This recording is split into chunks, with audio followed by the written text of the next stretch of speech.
Hey! Salut les résilients! J'espère que vous vous portez bien. Pour ceux qui ne me connaissent pas encore, s'il vous plaît, restez avec moi. Je vais vous dire qui je suis et ce que je fais. Pour ceux qui me connaissent déjà, vous pouvez d'ores et déjà accéder à la suite via l'horodatage affiché dans la barre d'infos. Alors, pour ceux qui ne me connaissent pas, je suis thérapeute holistique. Je m'appelle Roxane Gallardo. Alors, thérapeute holistique, c'est-à-dire que j'aborde la santé et la thérapie d'une personne dans sa globalité, en considérant l'interconnexion des aspects physiques, psycho-émotionnels, énergétiques, voire spirituels de la personne.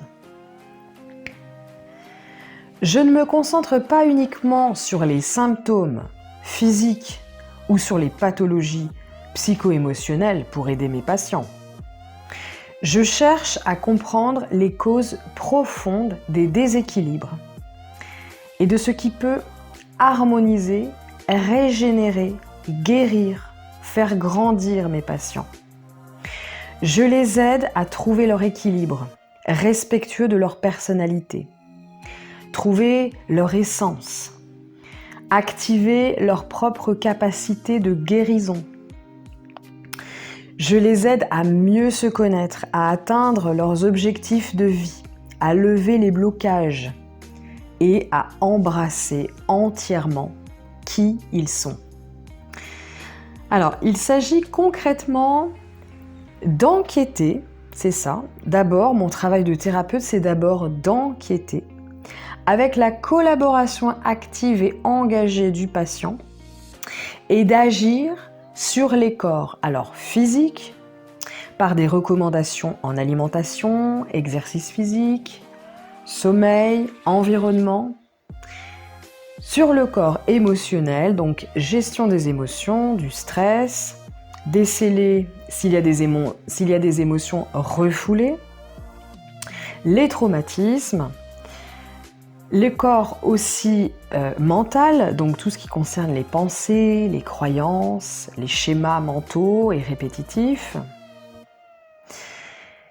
Et sur les corps donc, énergétiques, donc là il s'agit de donner des recommandations sur le plan énergétique, notamment par la pratique de l'Ayurveda, le yoga, etc.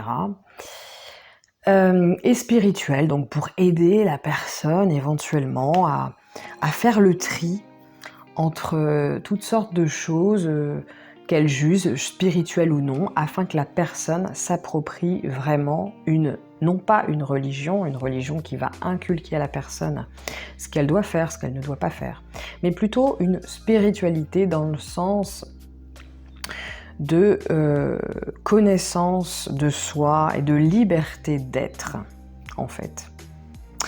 Voilà, j'utilise plusieurs variétés d'approches, j'ai plusieurs cordes à mon arc. Premièrement, je suis massothérapeute depuis 2015. J'ai également un diplôme de naturopathe holistique depuis 2023.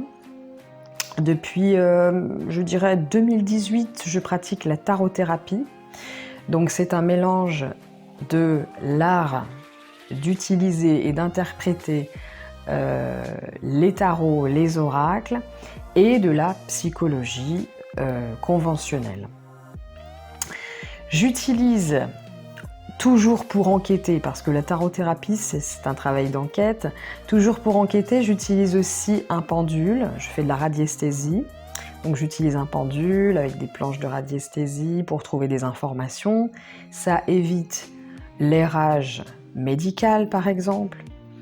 Toujours, par contre, il est toujours nécessaire d'aller vérifier médicalement parlant, scientifiquement parlant, bien sûr, les faits. Ça, ma médecine, entre guillemets, je l'exprime comme ça, parce que pour moi c'en est une, ne se substitue en aucun cas à la médecine ou à la psychologie conventionnelle. Elle travaille avec elle, pour elle. Bien entendu, donc je suis conseillère en développement personnel. Je pratique et je connais bien l'Ayurveda, qui est une philosophie de vie qui date de 5000 ans et qui est justement une philosophie et une médecine holistique qui s'adapte au profil, à la personnalité de chacun. Et enfin, en ce moment, j'avais besoin de me former à quelque chose de plus scientifique, de plus terre à terre, parce que c'est vraiment ce qui me passionne aussi, c'est faire le lien entre ce qui est conventionnel, ce qui est scientifique, et ce qui est beaucoup plus intuitif, beaucoup moins conventionnel. Pour moi, c'est véritablement la clé, c'est l'une des clés justement de la médecine holistique, c'est de trouver un compromis, un lien entre ces deux mondes, voilà, faire le pont entre ces deux visions du monde, voilà. Donc, je disais, je me forme aussi donc en TCC, thérapie comportementale et cognitive. C'est une thérapie en fait qui vise à identifier et à modifier les schémas de pensée et les comportements négatifs ou inadaptés à l'origine de nos difficultés émotionnelles et nos troubles psychologiques. Toujours pareil, mon avis, mes recommandations ne se substituent pas à l'avis d'un psychiatre, surtout si vous avez des pathologies lourdes de type psychotique. Je pourrais éventuellement vous orienter, mais il faudra toujours derrière que vous soyez en lien avec un psychiatre pour vous aider, voire même vous médicamenter si vous en avez besoin. Voilà. Donc, si vous avez, si mon travail vous intéresse, si vous avez besoin de plus de renseignements ou de prendre rendez-vous, vous n'avez qu'à regarder dans la barre d'infos, vous aurez toutes les informations nécessaires. Voilà, je vous remercie, très belle écoute.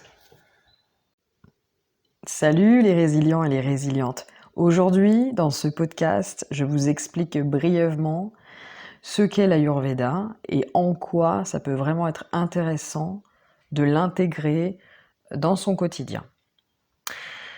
Alors, l'Ayurveda, c'est une philosophie de vie, un système de santé holistique, traditionnel, ancestral, qui a vu le jour en Inde il y a environ 5000 ans. Cette médecine ne traite pas que les symptômes, elle cherche à comprendre l'équilibre unique de chaque individu en termes de 3 énergies fondamentales appelées les doshas. Alors, on a Vata, qui est un mélange d'air et d'éther, Pitta, c'est le feu et l'eau, et enfin Kapha, un mélange d'eau et de terre. Nous possédons ces 3 doshas en proportions différentes et uniques. Cette proportion détermine notre constitution de base, de naissance, que l'on appelle en sanskrit la prakriti. Si vous avez une prédominance de Vata, par exemple, vous êtes de constitution Vata. Si vous avez une prédominance de Pitta, que Vata n'est pas très loin derrière et que vous n'avez pas trop de Kapha, vous avez une double constitution, vous êtes Pitta-Vata. Alors, à l'inverse, si vous avez une prédominance de Vata, que Pitta n'est pas très loin derrière et que toujours Kapha est vraiment en très petite proportion, vous êtes un Vata-Pitta. Et voilà, et ainsi de suite. Si vos 3 doshas sont en proportion équilibrée, à peu près équivalente, on dit que vous êtes tridoshique. Et oui, pas trisomique, tridoshique. Alors, être tridoshique, moi, par expérience, en tout cas, j'ai rarement rencontré des gens qui étaient parfaitement tridoshiques. Pourquoi c'est intéressant d'être tridoshique ? C'est qu'énergétiquement, c'est souvent des personnes assez stables et équilibrées sur le plan énergétique. Découvrir l'Ayurveda, c'est apprendre à mieux se connaître, mieux se comprendre, C'est explorer comment l'alimentation, le style de vie, les herbes, les pratiques sportives au quotidien, la relaxation, la pleine conscience, euh, peuvent vraiment t'aider à maintenir ou à retrouver ton bien-être physique et mental de manière personnalisée. Alors attention, il ne s'agit pas d'adopter un mode de vie parfait conformément à ta constitution, mais plus de trouver un équilibre entre cette dernière, ta constitution, et ta personnalité, tes objectifs, tes envies. Il ne s'agit pas non plus de s'enfermer dans une case hermétique, mais juste, surtout, de comprendre tes besoins, y répondre avec justesse, en restant toujours à l'écoute de ton corps et réajuster avec discernement les tendances aux besoins. Imagine que tu puisses mieux comprendre comment tu fonctionnes à tous les niveaux, physique, émotionnel, psychique, voire même spirituel dans certains cas. Et qu'ainsi tu sois plus en mesure de faire des choix éclairés, conscients, concernant ton alimentation, ton sommeil, la gestion de ton stress. L'Ayurveda ne va pas changer ta vie à coups de baguette magique comme ça du jour au lendemain. Elle ne va pas régler tous tes problèmes, mais elle peut véritablement te donner des outils concrets pour cela. Avec des routines quotidiennes adaptées à ta constitution et de l'environnement dans lequel tu évolues, cela peut vraiment t'aider à te sentir plus énergique et plus en phase avec toi-même, au jour le jour et jour après jour. Alors si tu souhaites tenter l'aventure et si cela n'est pas déjà fait, je t'encourage à t'abandonner pour ne rien manquer des prochaines explorations et faire partie de la commu des résilients de la remontada ayurvédique. Si tu as aimé la vidéo et si tu penses qu'elle peut intéresser une autre personne, n'hésite pas à la partager. N'hésite pas à la liker non plus. Cela m'aide beaucoup et c'est totalement gratuit.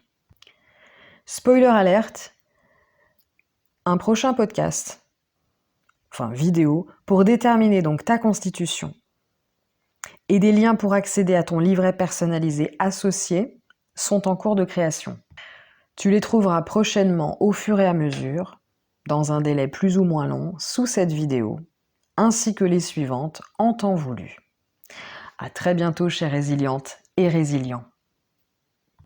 Avec le cœur, Roxane Gallardo.